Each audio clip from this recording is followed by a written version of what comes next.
kira-kira apa sih yang bisa diharapkan dari konferensi ini di tengah tantangan regional gitu?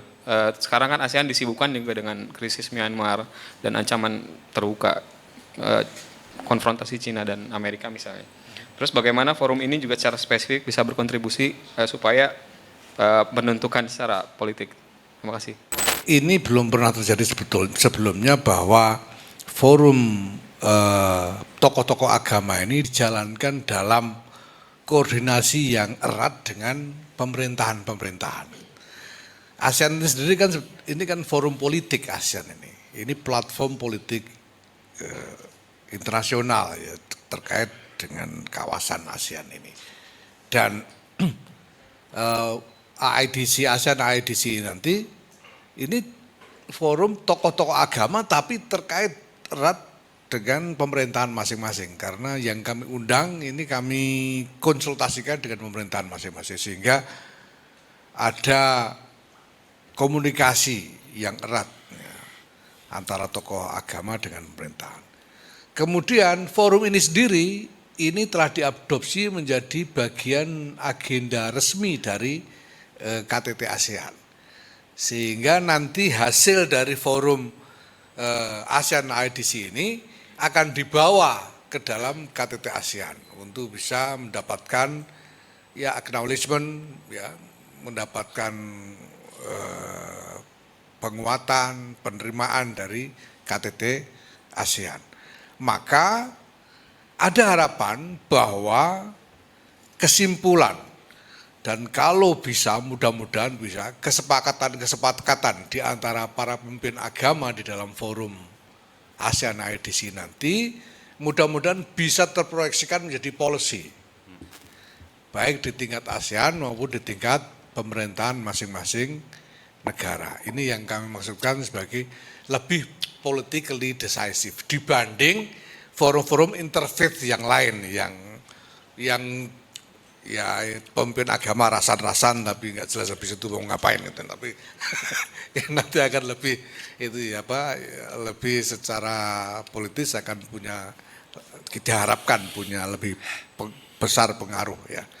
Nah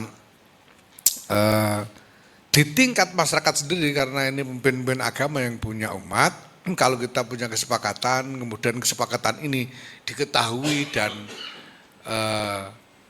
juga diterima oleh pemerintah dari negara masing-masing. Nah,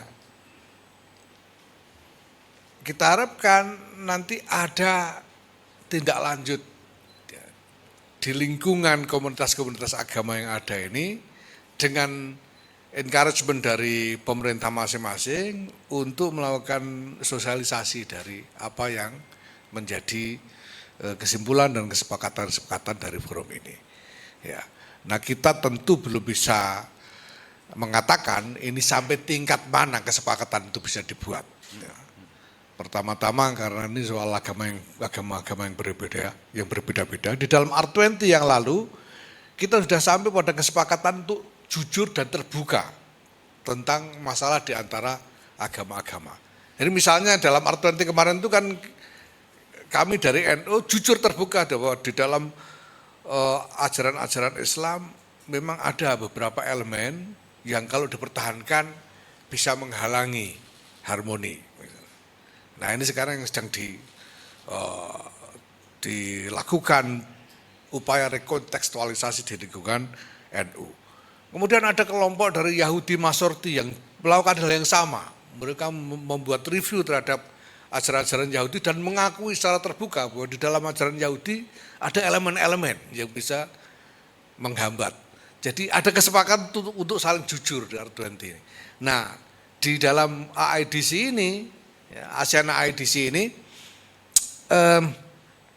kita berharap ada kesepakatan semacam itu. Sampai di tingkat mana? Nah ini yang kita belum bisa katakan sekarang ya. Karena kita memperkirakan bahwa ini nanti bukan hanya sekedar dialog intelektual, tapi ada nuansa politik di dalamnya. Karena pemerintahan dari negara-negara kita undang itu juga kita ajak berkomunikasi. Ya. Sehingga misalnya ya, kita juga mengantisipasi mungkin ada titipan dari pemerintah kepada tokoh agamanya apa yang perlu disampaikan misalnya. Ini saya kira normal dan ini bisa menjadi proses baru yang mudah-mudahan bisa memberi jalan keluar. Termasuk soal Myanmar nanti Pak Suhaidi akan mengkonfirmasi apakah ada utusan dari Myanmar. Tapi satu hal yang jelas bahwa kita semua mengakui ada masalah di Myanmar dan masalah itu membutuhkan jalan keluar secara politik jelas. Tapi mari kita cari juga apakah mungkin kita melakukan konsolidasi sosial di antara para pemimpin-pemimpin komunitas agama ini untuk ikut mendorong bergulirnya proses menuju solusi bagi masalah di Myanmar ini. Yang jelas adalah bahwa kita tidak mau berhenti pada sekedar memprotes, mengecam, mengkritik saja, tapi kita ingin berpikir tentang apa yang mungkin bisa dilakukan dan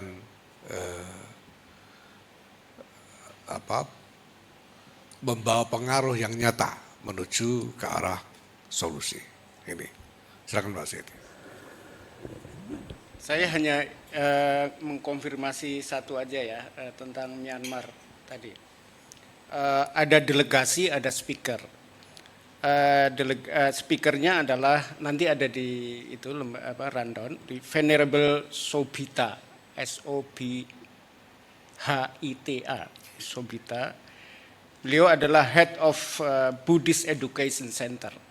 Saya tidak tahu mazhabnya ya, terus terang nanti mungkin bisa dilanjut. Dan juga ada delegasi namanya ZOO, jadi ZAWOO, O besar O kecil. Susah ya, gimana caranya? Nanti ada ya di rundown nanti. Oke ya, saya kira itu saja. Terima kasih. Mungkin Pak Najib ada. Makasih. Oh ya, kepercayaan ada dari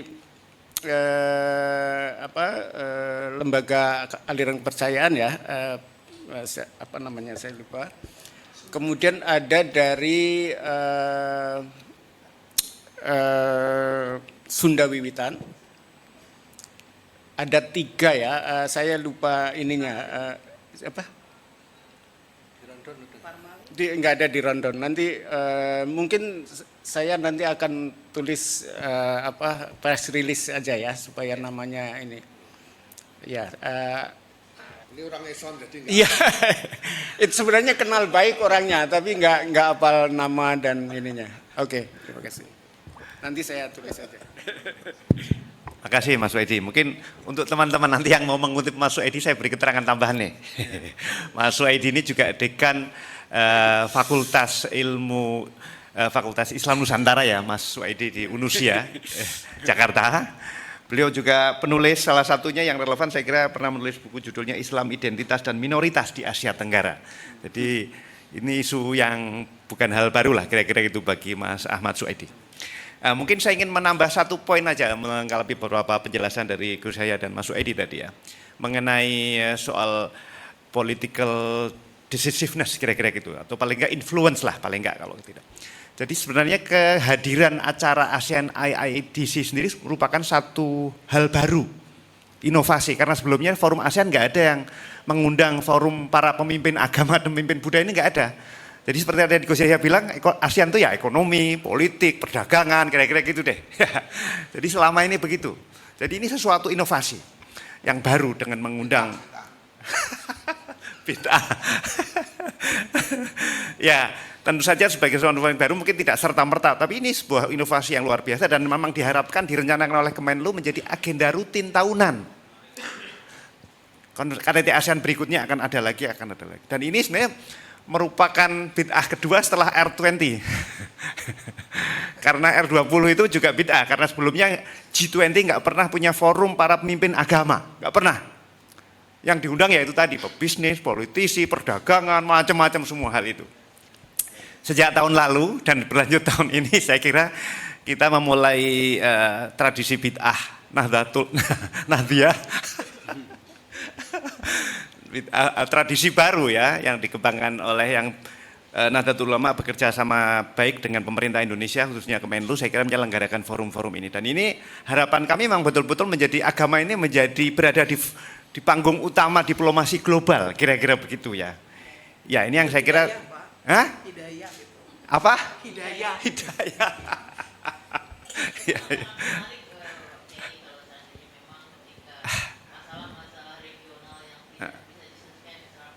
Ya.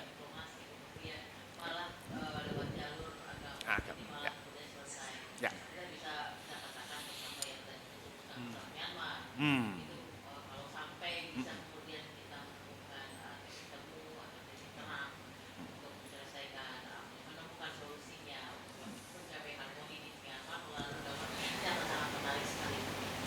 Jadi ini hidayah barunya NU. Ya, tapi ide yang paling dasar ya. Jadi gagasan yang paling dasar yang kami perkenalkan sejak R20 kemarin itu adalah bahwa kalau agama memang mau berperan secara nyata, yang pertama-tama itu harus mau jujur dulu. Jadi agama-agama ini dan pemimpinnya itu harus jujur dulu. Kalau memang ada masalah harus diakui sebagai masalah dan tidak usah sungkan-sungkan. Dan iya jujur dengan kekurangannya, jujur dengan masalah yang ada. Gitu. Dan itu kemarin alhamdulillah dalam R20 di Bali dan di Jogja itu sudah berhasil muncul ini dan menjadi semangat yang kuat sekali. Mudah-mudahan bisa kita ulangi di dalam ASEAN IDC ini. Menambahkan satu lagi, jadi yang terkait dengan forum ini bukan hanya forum diskusi yang tadi saya bilang, itu pada hari kedua tanggal 8 itu akan ada namanya planning session ya. Jadi forum diskusi para peserta ini akan kita ajak diskusi, bukan ngobrolin tema yang kemarin tapi bagaimana nih next step-nya. Jadi gitu, itu membuktikan bahwa kita memang nggak hanya katakanlah coa-coa ngobrol aja kira-kira gitu, tapi apa ini, what next? Apa para pemimpin agama, para tokoh agama bisa melakukan apa kira-kira yang kontributif bagi menjadikan ASEAN sebagai epicentrum of harmony, kira-kira gitu. Terakhir Mbak, monggo kalau masih ada. Diperkenalkan sekali ya.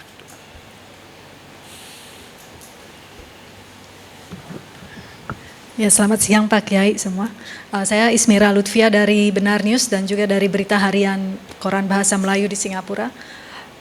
Tadi Pak Kiai sudah menyebutkan bahwa ini akan dijadikan agenda tahunan dalam ASEAN. Begitu juga R20 di G20 tahun lalu. Jadi apakah ini hanya agenda Indonesia karena kebetulan memegang ketuaan ASEAN tahun ini dan juga keketuaan G20 tahun lalu? Apakah R20 tahun ini diteruskan oleh India dan apakah akan ada jaminan bahwa forum agama ini akan diteruskan oleh keketuaan G20 berikutnya dan juga oleh keketuaan ASEAN berikutnya di tahun-tahun berikutnya ketika digilir ke negara yang lain? Dan untuk ASEAN IDC besok ini apakah akan ada perwakilan dari India sebagai salah satu ASEAN partners? Dan untuk India apakah akan ada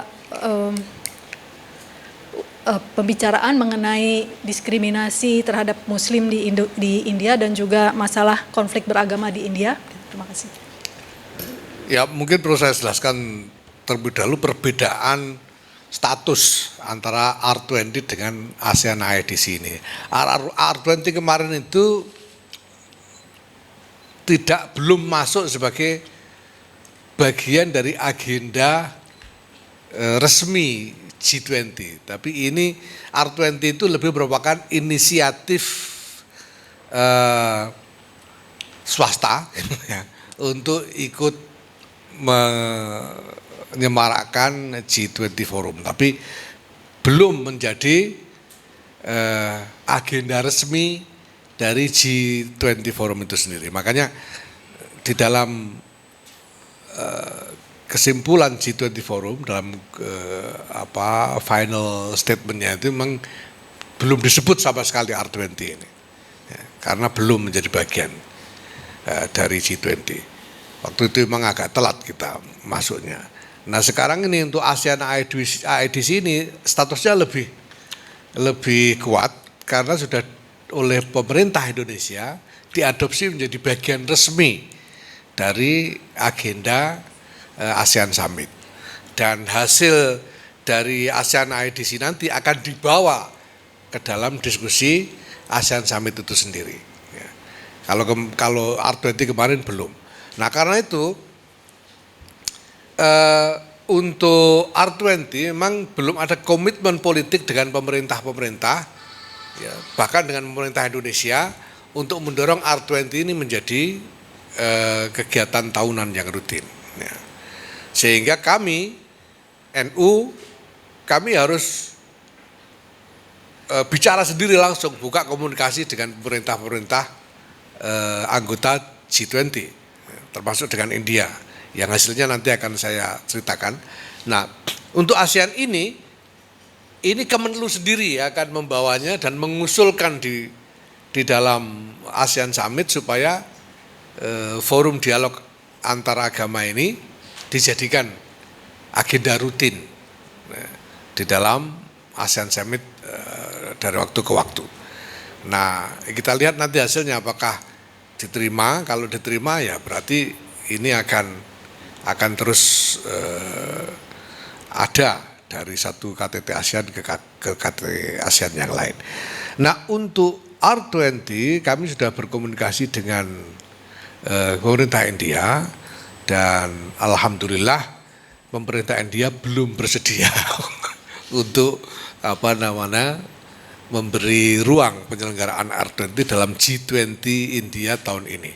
Tetapi para pemimpin agama di India sangat antusias dan mereka insisting gitu untuk membuat satu forum terkait dengan R20 ini. Sehingga nanti di India, insya Allah bulan November, akan ada forum yang dituan rumahi bukan oleh pemerintah dan tidak terkait dengan pemerintah India, tetapi diinisiasi oleh organisasi-organisasi keagamaan di India, termasuk organisasi-organisasi Hindu terutama, ya. Bahkan terutama dari organisasi-organisasi Hindu untuk menyelenggarakan forum agama-agama yang dikaitkan dengan R20. Nah, pada waktu di Bali kemarin sudah muncul diskusi tentang masalah diskriminasi di India, sudah muncul, sudah jadi diskusi, dan ya saya sendiri merasa kaget juga kok.